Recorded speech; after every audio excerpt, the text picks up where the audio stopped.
6 जूनची सकाळ, दिल्ली विमानतळ, अमेरिकेवरून आलेला एक तरुण भारतात लँड होतोय आणि त्याच्या स्वागतासाठी कदाचित त्याचे समर्थक नसून दिल्ली पोलीस उभे असू शकतात।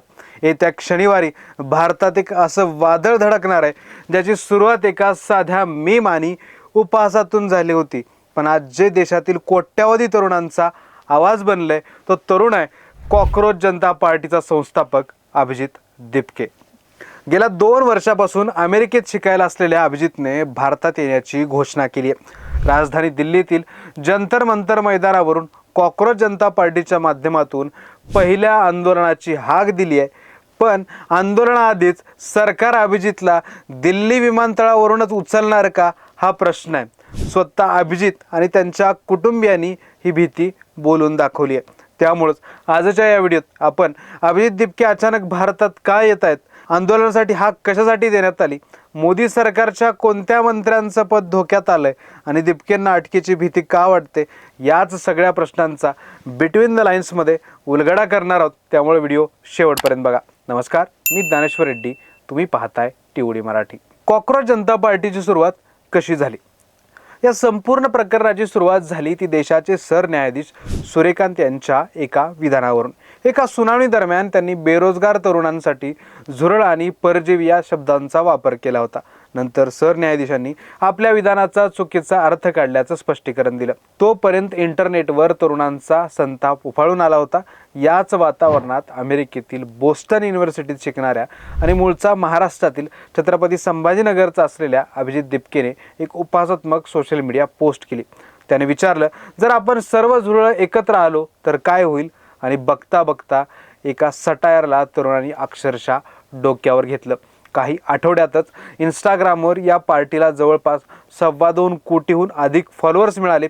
इतकंच नाही तर त्याच्या अधिकृत वेबसाईटवर 12 लाखाहून अधिक तरुणांनी सदस्य म्हणून नोंदणी केली। मग अभिजित दिपके भारतात कशासाठी येतोय?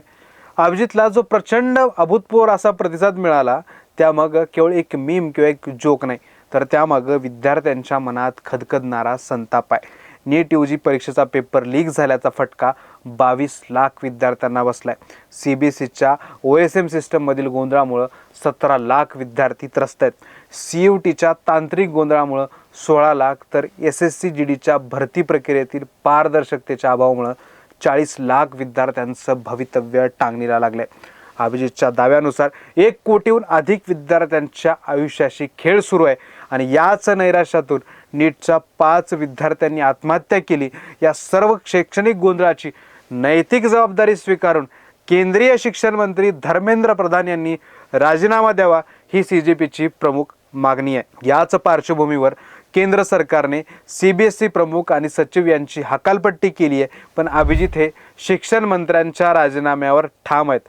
शिक्षण व्यवस्थेतील या अनागोंदींची सारी जबाबदारी शिक्षण मंत्री प्रधान यांची आहे असा त्यांचा आरोप आहे। याचसाठी अभिजितने 6 जूनला दिल्लीत येण्याची घोषणा केली आहे। त्यांचा प्लॅन अतिशय स्पष्ट आहे।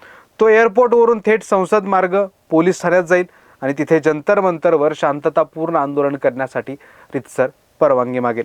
विशेष म्हणजे हे आंदोलन पारंपरिक घोषणाबाजीचे नसून एक मीम फेस्ट असणार आहे, जिथे तरुण सोशल मीडियावरील मीम्सचे प्रिंट घेऊन रस्त्यावर उतरतील। मग अभिजितला अटकेची भीती का सतावतीये? अभिजितचा हा मार्ग वाटतो तितका सोपा नाही। खुद्द अभिजितनेच आपण दिल्लीत लँड होताच आपल्याला अटक होईल, थेट तिहार जेलमध्ये टाकलं जाण्याची शक्यता वर्तवली आहे। अटकेसाठीही आपली मानसिकदृष्ट्या तयारी असल्याचं त्याने स्पष्ट केलं। त्याला अमेरिकेत असतानाच अननोन नंबरवरून व्हॉट्सअपवर धमक्या आल्या होत्या, तू अमेरिकेत सुरक्षित असशील पण तुझं कुटुंब भारतात आहे, असा सूचक इशारा देण्यात आला होता। या सगळ्याचा मोठा फटका त्याच्या आईवडिलांना बसतोय।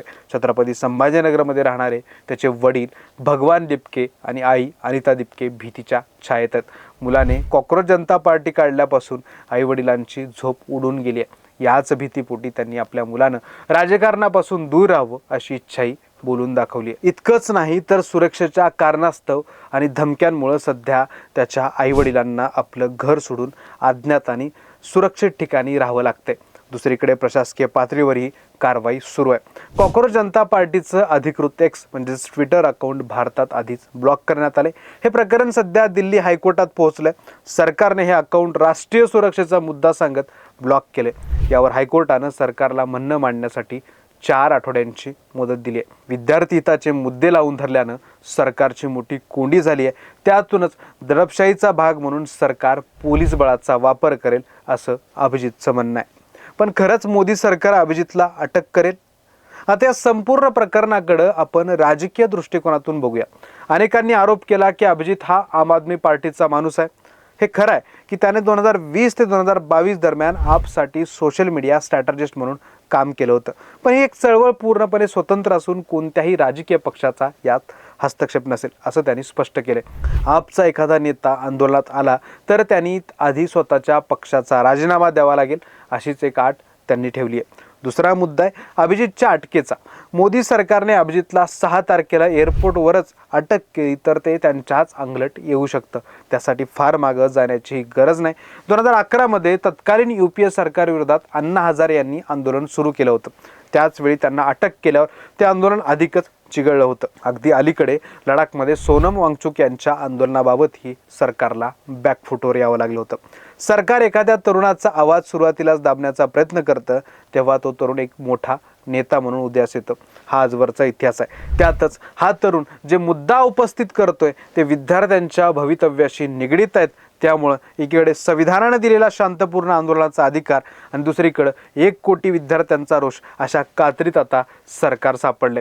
थोडक्यात काय तर सोशल मीडियावर कोटींच्या घरात फॉलोअर्स मिळवणं आणि प्रत्यक्ष रस्त्यावर कडक उन्हात जंतर मंतरवर हजारोची गर्दी जमवणं यात जमीन आसमानचा फरक असतो.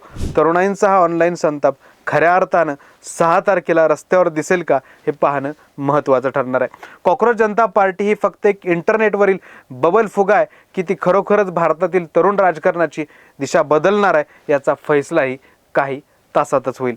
पण तुम्हाला काय वाटतं?